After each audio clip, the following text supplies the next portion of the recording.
October 25th, 1415. Thousands of French prisoners, their swords surrendered, waited for freedom.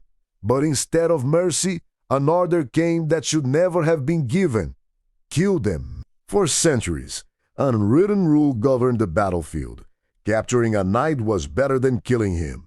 A living knight meant ransom, sometimes a king's fortune. In 1356, King John II of France was captured at the Battle of Poitiers. His ransom drained the French treasury for years and left the kingdom in debt. So knights surrendered in battle, hoping to survive, and to profit whoever captured them. In the summer of 1415, King Henry V of England claimed the French throne.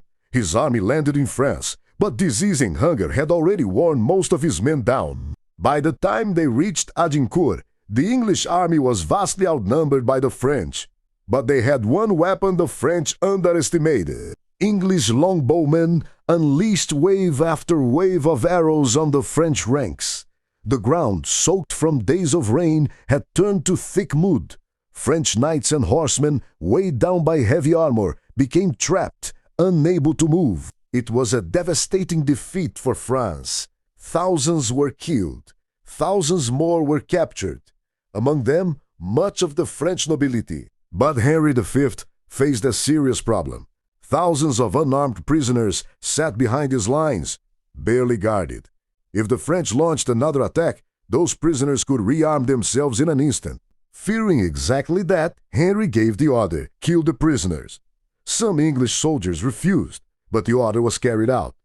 Hundreds of French nobles, men who had surrendered expecting ransom, were executed where they knelt. Historians still debated that decision. Was it a necessary act of war, or one of the earliest recorded war crimes of the Middle Ages? The code of chivalry was never as absolute as legend remembers it. At Agincourt, the unwritten law of war, ransom, not blood, was broken in minutes. Agincourt proved something knights never wanted to believe.